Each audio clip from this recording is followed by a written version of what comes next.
हाय friends, मैं हूं Manav. Welcome to movie shoovy. करते हैं आपस में पॉजिटिव सा नमस्कार।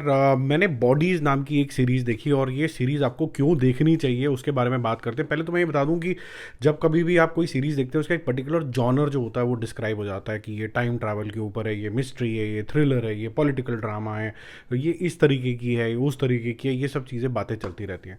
तो पहले तो हम आपस में पॉजिटिव नमस्कार करते हैं और हम ये डिस्कस करते हैं कि ये सीरीज़ के अंदर आपको बेस्ट क्या दिखने वाला है। देखो, मेरे को ऐसा लगता है कि जब मल्टीपल जॉनर्स एक के अंदर मिक्स हो जाते हैं, जैसे यहाँ पर थोड़ा सा टाइम ट्रैवल है, थोड़ा सा इन्वेस्टिगेशन है, थोड़ा सा माइंड बेंडिंग चीज़ें हैं, थोड़ा सा पॉलिटिकल एजेंडा है, ये सारी चीज़ें जब आपस में मिक्स होती हैं, ब्लेंड होती हैं और डिफरेंट टाइमलाइंस के अंदर जाती हैं तो एक बहुत ही बेहतरीन चीज़ निकल के आती है।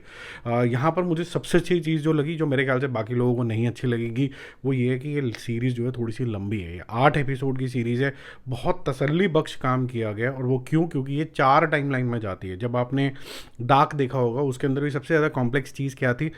एक ही इंसान कई जनरेशन्स के अंदर था। तो यहाँ पर भी आपको 18वीं सदी, 1900 सदी, करंट टाइमलाइन और फिर 2053, इस तरीके की टाइमलाइन सारी जुड़ती हुई नज़र आती हैं। क्यों? क्योंकि एक पर्टिकुलर जगह के ऊपर एक बॉडी मिलती है और उसका कत्ल हुआ है और वो बॉडी भी सेम है। तो ये बॉडी, मरी हुई बॉडी कैसे टाइम ट्रैवल कर रही है, ये जो सारे राज हैं अपने अपने टाइमलाइन के अंदर इन्वेस्टिगेशन ऑफिसर्स जो हैं वो करने वाले हैं। उनको क्या क्या फाइंडिंग आती हैं, कैसे आती हैं, ये कैसे इंटरैक्ट करेंगे, इतने अलग अलग टाइमलाइन में 150 साल का टाइम स्पैन है एक दूसरे के बीच के अंदर, वो बहुत ही फैंटास्टिक है। जो चीज़ और आपको बहुत बेहतरीन लगने वाली है वो ये है कि इसके अंदर इन्वेस्टिगेशन जेन्युइनली ली गई है कि आपके छोटे छोटे बिल्डिंग ब्लॉक से एक बड़ी चीज़ बन रही है। दूसरी सबसे क्रिटिकल चीज़ कि जितनी भी टाइमलाइन है उसका टेक्सचर ही कम्प्लीटली अलग है। और ये चीज़ मैंने नोटिस करी थी डार्क के अंदर भी। पुराना ज़माना, नया ज़माना और यहाँ पर तो फ्यूचर का ज़माना भी है।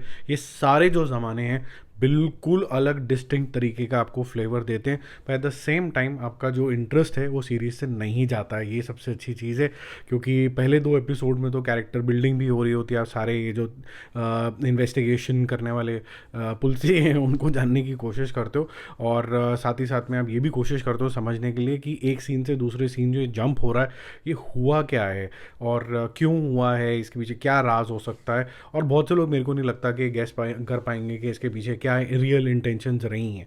बाकी ये स्पॉइलर से भरी हुई सीरीज़ है। मैं बोलूँगा कि इसके अलावा और कुछ भी बात करो तो स्पॉइलर ही स्पॉइलर है, क्योंकि डार्क जैसी सीरीज़ अगर आज आप एक्सप्लेन करने जाएं या फिर ब्रेकिंग बैड जैसा कॉन्सेप्ट अगर आप आज एक्सप्लेन करने जाएं, जो कि कई बार ट्विस्टेड चीज़ें हो जाती हैं, तो आप बोलोगे कि मैं इसको एक ही लाइन के अंदर डिस्क्राइब कर सकता हूँ।